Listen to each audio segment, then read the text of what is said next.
Halo semuanya, Assalamualaikum warahmatullahi wabarakatuh. Selamat datang di channel Mama Dea, karena bahagia bukan cuma tentang hasil, tapi juga perjalanan.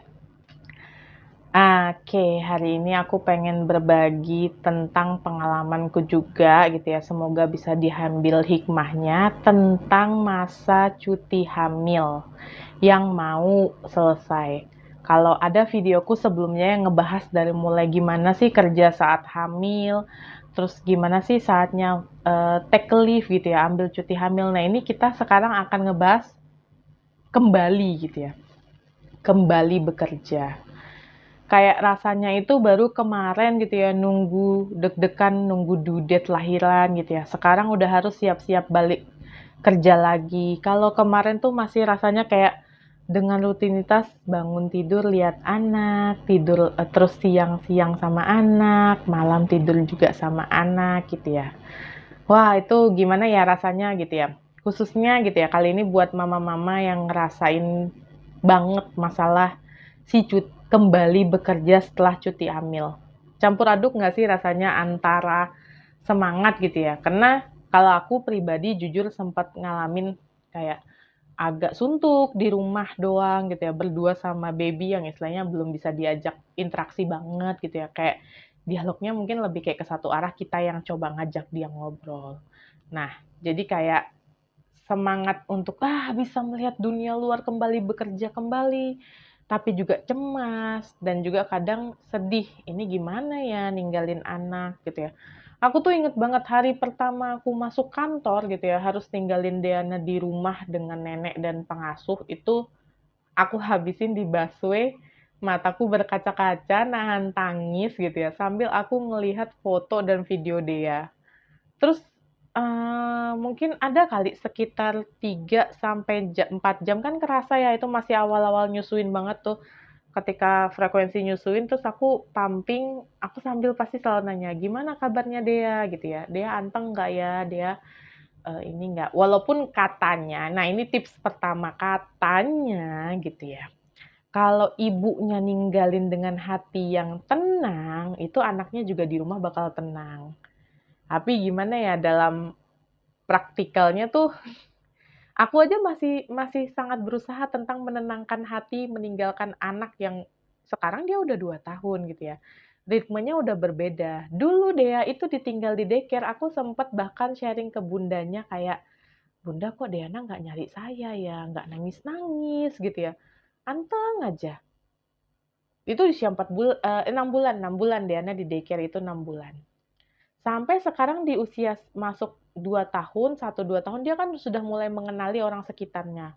Udah tuh mulai nangis kalau mau dianterin ke daycare, dan akhirnya aku menyadari pamit yang lama-lama itu juga tidak baik. "Dadah ya Nak, Mama pergi dulu ya." "Iya Mama," enggak gitu ya. Tapi ternyata sounding dari malam, terus pas ketika nyampe daycare, short aja gitu, singkat. "Ya, Mama kerja dulu ya, Salim." Dah langsung aku tinggal. Awalnya pertama dia nangis, tapi lama-kelamaan sekarang sudah mulai sedikit membaik. Nah, jadi kenapa aku memutuskan untuk, menitipkan Dea gitu, awalnya kan galaunya adalah ninggalin Dea di rumah sama mamaku dan juga ART. Tapi kan setidaknya itu orang yang kukenal gitu ya. Nah, tapi ternyata aku juga termasuk mama-mama yang mengalami drama ART. Ini aku spill aja di, konten ya. Jadi nasibku adalah, si ibu yang jaga itu ngambil beberapa emas gitu ya, dengan kayak, duh, aku takut gitu ya, udah nggak ada rasa nyaman kan, ketidakpercayaan udah nggak ada, bukti pun jelas dia ngambil.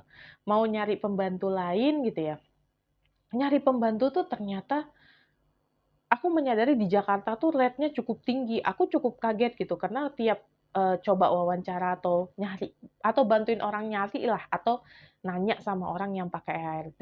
Ngasuh anak itu ada di rate sekitar 2,5 juta sampai 3 juta, kayak beda-beda tipis sama daycare gitu ya. Nanti mungkin aku akan bahas plus minus daycare dan juga pengasuh di rumah. Jadi akhirnya karena alhamdulillahnya aku di kantor deket sama ada satu daycare juga yang ada dari lingkungan sekitar kantor, ya udah akhirnya aku memutuskan, dan ya itu, masih juga sama berat hatinya buat ninggalin. Dan hampir setiap 3-4 jam itu awal-awal aku tuh selalu ngecek handphone. Jadi kalau misalnya di daycare tuh biasanya yang umumnya ya kebanyakan pasti punya grup untuk nyampein progres anak. Terus aku nggak sabar banget nunggu jam pulang untuk segera ngejemput dan sama-sama. Nah ini mungkin orang masih kayak, mungkin ada beberapa kayak, ya kan sama ya pulangnya tetap jam 4. Tapi aku tuh kayak antara sayang uang overtime gitu ya, ini jujur aja, antara sayang, karena kan kalau lewat batas waktu itu harus ada biaya yang harus dibayar lagi umumnya kalau di daycare. Sama antara memang aku pengen sama anakku, jadi kayak jam 4 kurang tuh aku pasti sudah selalu standby untuk jemput anakku. Jangan dicontoh ya gitu ya, harusnya kan kerja sesuai dengan jadwal mungkin ya. Nah, jadi balik lagi sahabat Mama Dea, khususnya yang menjadi mama gitu ya. Ketika kita balik lagi bekerja dari cuti hamil itu ternyata kita butuh nyiapin emosi sama mental kita, yaitu kayak tadi aku kan bisa mengharu biru, sedih, melo gitu ya. Dan ternyata gitu ya ketika aku ngobrol sama sekitar itu ternyata hal yang wajar gitu ya kalau kita ngerasa belum siap. Dan mungkin kita bahkan nggak pernah siap ninggalin anak kita gitu ya. Dan wajar juga kalau ada rasa bersalah saat ninggalin anak gitu ya. Tapi tuh kita perlu ingat gitu ya. Nah, kita punya peran lain gitu ya yang kita jalani sebelum kehadiran anak kita gitu ya. Jangan sampai gitu ya anak kita jadi pemberhenti gitu. Anak kita justru harus jadi motivasi untuk kita terus bergerak. Kita kan juga seorang mama-mama ya gitu ya, juga seorang individu yang punya mimpi gitu ya, ada rutinitas yang harus dilanjutkan. Jadi ya sembari menyiapkan mental, aku pun gitu ya, yang aku lakukan udah ngejalanin aja, pasrah, sok-sok kuat. Terus ya paling utama ngobrol sama pasangan atau orang terdekat ketika memang dirasa udah kayak, gimana ya gitu ya. Nah terus gitu ya, tuh mental nih ya, mental tuh balik lagi ke masing-masing orang. Mau dikasih coaching motivasi penguat kayak apapun, balik lagi ke diri sendiri. Nah, terus rutinitas. Nah, kita mulai harus ngatur nih jam tidurnya gitu ya. Kalau misalnya anak itu yang perlu diatur kalau aku ngalamin di Dea itu adalah jam tidur dan bangun tidur. Karena aku pengennya dia tetap ini pada saat awal masih sampai sekarang juga di daycare karena nggak semua daycare kan punya kebijakan memandikan anak pagi hari. Jadi dan aku pun pengennya anak itu mandi pagi sama aku gitu ya. Jadi kayak aku berusaha membangun berarti dia harus tidur jam berapa biar tidurnya cukup dan bangun pagi di saat sebelum aku mau berangkat kerja. Nah, terus juga untuk mama terutama yang aku rasakan adalah jadwal pumping atau mompa ASI. Jadi kurang lebih tuh ya mulai simulasi lah bangun pagi, siap-siap gitu ya, nyiapin anak, terus antar anak kalau yang ke daycare gitu ya, atau antar anak ke rumah orang tua kalau misalnya pisah dan berangkat kerja. Kayak alur sesederhana itu aja gitu ya, alur rutinitas. Nggak sederhana sih pas ngejalaninnya. Nah, yang kedua, logistik ASI gitu ya. Gimana-gimana pun gitu ya, kalau bisa kan menyusui secara langsung. Tiap orang tuh kan punya kondisinya masing-masing. Tapi kan semua pun sepakat tagline-nya ASI adalah sumber gizi terbaik buat anak. Nah, jadi kalau yang alhamdulillah gitu ya, ternyata ASI-nya bisa keluar, bisa dipompa. Nah, bisa tuh siapin stok ASI perahnya. Belajar manajemen ASI mulai dari dan itu perlu dikasih tahu ke orang sekitar yang ngejaga anak gitu ya. Karena aku itu juga aku sampai pernah bikin catatan buku gitu loh kayak eee, awalnya bahkan ketika aku ke konselor laktasi karena aku kan juga punya perjuangan tersendiri terkait menyusui gitu ya. Nah, konselor laktasinya tuh sempet bilang, "Kalau bisa yang jaga siapa nih? Neneknya kah atau pengasuhnya? Diajak sekalian biar sevisi misi nih dalam ngasih asupan ASI." Nah, jadi misalnya gitu ya, masalah manajemen ASI. ASI itu setelah setelah dari freezer, terus, turun dulu nih, harus turun dulu ke chiller, dicairin gitu ya. Dari chiller abis diangetin di suhu ruang, dia misalnya cuma tahan 2 jam.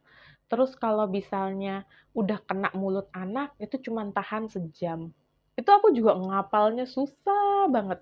ASI itu kalau udah dicairin gitu ya, dari beku terus ke bawah chiller, itu harus 24 jam kemudian harus sudah dikonsumsi, nggak habis buang. Kalau misalnya ada yang salah aku sampaikan gitu ya terkait tentang manajemen ASI atau ada yang mau sharing bisa di kolom komentar. Terus juga perlu nih mastiin freezer sama botolnya steril dan cukup karena imun anak kan juga beda. Nah, ini juga salah satu hal yang berat nih aku jalanin. Latih bayi buat minum dari media pemberian ASIP. Nah, itu coba semua cara. Eh, ini lucunya gitu ya. Ini aku ceritain di sini aja gitu ya. Nanti mungkin kalau aku ada bikin konten tentang nyusuin, aku bakal cerita lagi. Aku tuh Dea itu tidak mau langsung DBF, nggak mau langsung nyusuin langsung. Jadi dari awal tuh Dea sudah kenal semua media pemberian ASIP, mulai dari pipet, terus mulai dari cup feeder, mulai dari spoon feeder, sampai akhirnya karena di tahap yang kayak kan aku nggak bakal selamanya selalu jaga Dea. Orang juga belum tentu sesabar itu ngasih media ASIP yang kayak gitu ya. Akhirnya aku kenalin juga sama botol dot. Nah, Dea itu bisa semua. Jadi pas aku ngikutin kayak nama seminarnya tuh combo feeding kalau nggak salah aku dari komunitas eksklusif pumping. Jadi anak itu di usia sampai sekitar di bawah sebulan apa ya seingatku gitu ya. Itu dia punya suction reflex yang jadi kayak semua dia bakal terima gitu ya. Tapi kalau baru mulai dikenalin udah gede 3 bulan, wah itu PR. Karena ya itu begitu dia kan bisa nyusu langsung, aku stop tuh semua si media asipnya. Wah, pas balik mau masuk kantor, kupikir, alah dia kan udah pernah ngedot gampang gitu ya. Nggak mau dianya. Jadi ketika ngelatih itu, aku sampai harus simulasi aku misalnya pergi dulu, karena aku nggak tega denger tangisan dia.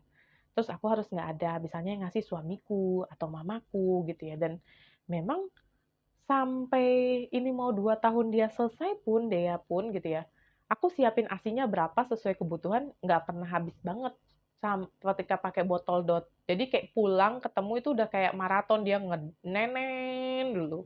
Nah, tadi aku bilang aku nyiapin kebutuhan ASI. Jadi kebutuhan ASI anak itu bisa dihitung. Bisa pakai rumus 150 dikali sama berat badan anak dibagi sesi nyusuin.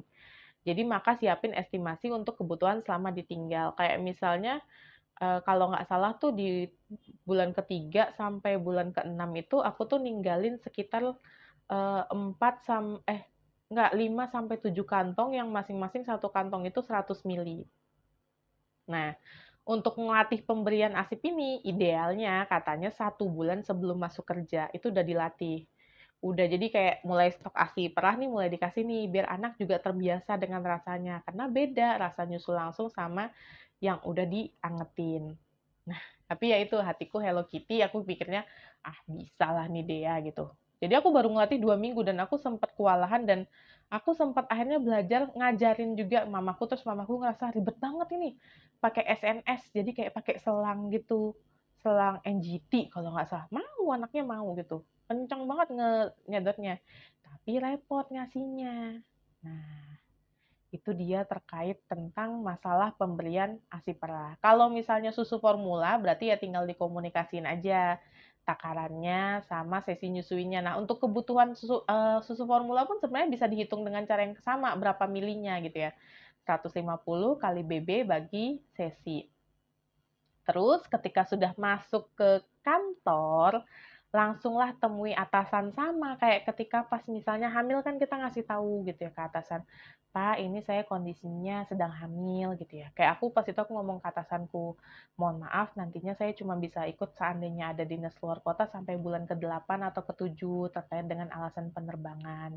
HPL saya tanggal sekian, kemungkinan saya akan cuti selama 3 bulan. Nah, enak kan? Ketika masuk pun sama, Pak, lapor gitu ya, Bu, lapor, saya sudah siap kembali bertugas gitu ya. Tapi saya punya kebutuhan gitu ya. Saya kemungkinan bakal sekitar 2 sampai 3 jam sekali saya akan undur diri karena saya butuh untuk pumping. Nah, masalah kebutuhan untuk pumping nih kultur kerja beda-beda gitu ya. Ada yang memang tempat kerjanya udah sampai nyediain ruang laktasi gitu ya. ada yang tempat kerjanya ya udah pumping aja di meja gitu, pakai apron juga nggak masalah gitu ya. Jadi itulah masalah komunikasi yang coba aku bangun dan aku juga menyampaikan itu ke rekan kerja gitu ya. Jadi mereka kayak nggak kaget tiba-tiba kok jam 9 atau jam 10 aku menghilang gitu ya. Nah, terus aku juga bilang mohon maaf kalau misalnya ada hal yang mendesak kayak misalnya anak sakit, anak imunisasi itu kan juga aku harus izin gitu ya. Kalau dulu kan mungkin ya izin paling apa sih sakit atau cuti hari besar gitu ya. Nah, balik ke masalah tadi sempat aku bahas daycare dan pengasuh. Kayak aku mendengarkan semua drama terkait mencari pengasuh dari harganya yang aku kayak, ternyata beda tipis ya sama harga daycare-nya Deana. Walaupun daycare tuh ternyata harganya lebih varian lagi, lebih atas lagi sesuai dengan kualitasnya. Nah, secara sederhana aku tuh kayak ngebayangin, aku ya, mohon maaf gitu ya, ART itu kan kadang pendidikannya paling SMA ke bawah gitu ya. Kayak aku ninggalin anakku sama ART, bayar sekian, terus stimulus tumbuh kembangnya nggak dapet. Sama aku bawa ke daycare yang memang tenaga ahli fokus di bidang anak. Nah, aku memilih untuk itu gitu ya. Ditambah daycare-nya deket kantor. Walaupun itu juga sebenarnya aku galau, kayak kasihan ya anak sekecil ini harus dipaksa berpindah-pindah tempat dari pagi ikut mamanya kerja. Kalau dia di rumah kan sama pengasuh dia bisa tetap di lingkungannya gitu. Nah, jadi bagian siapa sih yang bakal ngasuh atau ngejaga si kecil saat mama kerja itu tuh juga harus didiskusikan benar-benar. Jadi kalau tadi aku bilang ART atau pengasuh atau babysitter tuh bisa fokus ke anak. Anak nggak perlu pindah-pindah tempat, bisa disesuaikan jadwalnya. Tapi gitu ya, nah itu tadi drama si ART perlu diseleksi dengan ketat dan proses adaptasinya. Kadang tuh kalau nggak salah aku sempat cerita sama mahasiswaku yang baru punya anak, dia tuh sampai kayak ngebeli jadi kayak udah ada blacklist neni-neni yang bermasalah gitu ya. Jadi kayak belum lagi drama nanti misalnya ada yang sakit, ditinggal, nggak balik, nikah, nah itu harus bisa diomongin dari awal. Saranku kalau misalnya memilih pengasuh gitu ya, lakukan interview dan observasi secara langsung, cari referensi dan latar belakangnya, setidaknya kenallah dia dia itu asalnya dari mana, tinggal di daerah sini sama siapa gitu ya. Terus istilahnya maklar, aku bahasnya maklar, atau yang ngenalin ke kita itu siapa, minta KTP-nya, fotokopi KTP ya, minta fotokopi KTP-nya, terus foto hadap mukanya. Nah, kalau misalnya nyari lewat yayasan tuh katanya biayanya lebih gede lagi. Terus juga ada garansi sih sebenarnya, tapi kadang tuh yang terjadi yang sering aku dapat ceritanya mungkin bisa lebih koreksi ya gitu ya. Nah, katanya tuh ya itu mereka cuma bertahan selama masa garansi terus habis itu pergi ganti orang lagi, nge-training lagi gitu ya. Nah, itu sama nih kalau misalnya nyari lagi pengasuh atau ART yang dia juga sekalian bebersih rumah gitu ya. Kan enak ya kelihatannya, oh berarti kita pulang rumah udah clear, anak udah terurus, terjaga gitu ya. Tapi gitu ya, otomatis biayanya juga akan lebih besar. Terus berarti ketika dia mengerjakan pekerjaan lain gitu ya, eee, bisa jadi perhatian ke anak itu kurang. Jadi harus disepakatin, misalnya, "Mbak baru kerja," misalnya trika atau ngepel tuh kalau misalnya si adik tidur ya, gitu ya. Jadi biar sama-sama enak dan si Mbaknya juga nggak ngerasa kewalahan. Nah, ini tentang opsi daycare yang akhirnya aku pilih, karena aku merasa gitu ya, di daycare itu satu tenaganya tenaganya memang orang-orang yang fokus di bidang anak. Terus yang kedua, anakku akan bertemu dengan anak-anak seusianya. Jadi sosial interaksinya dapet. Dan dia juga, jadi aku kadang selalu nanya nih ketika wawancara daycare gitu ya, rasio pengasuhnya sama anaknya berapa? Nah, berapa sih jumlah pengasuhnya? Apakah satu pengasuh akan incar satu anak gitu ya? Dan aku lebih suka sistem yang tidak demikian. Jadi anakku akan harus terbiasa dengan orang-orang baru. Terus juga daycare itu udah punya jadwal tersendiri, kapan makan, kapan tidur, kapan main. Tapi ya itu, anaknya harus adaptasi, pindah lagi, terus semakin kece daycare-nya, biayanya juga lebih mahal. Aku ngelakuin survei daycare itu, pertama, kulihat dulu sosmednya, kulihat review Google-nya, terus, habis itu aku kontak-kontakan sama adminnya, tanya detailnya, kebijakannya, susunan, eee, aktivitasnya, bahkan termasuk kayak misalnya kalau ada anak sakit penanggulangannya kayak apa, gitu ya. Nah, kalau misalnya memungkinkan gitu ya, bahkan cari, testimoni atau review dari orang yang udah pernah nitipin ke sana. Mungkin kurang lebih itu yang harus dipersiapkan ya, kalau misalnya mau balik cuti hamil atau misalnya sahabat Mama Dea tahu ada rekannya yang mau cuti hamil, mungkin bisa, "Ini nih ada video nih dari emak-emak," gitu ya, yang udah ngerasain back to the work tuh gimana gitu ya. Kurang lebih sih itu demikian. Jadi kalau misalnya ada yang mau nambahin di kolom komentar silakan gitu ya. Akan memperkaya sekali pembahasan terkait tentang balik cuti hamil dan bekerja kembali. Nah, sebelum, aku tutup videonya, aku cuma mau bilang, "Mama, apapun pilihanmu, yang penting adalah kenyamanan dan keamanan anak, dan juga ketenangan hati Mama.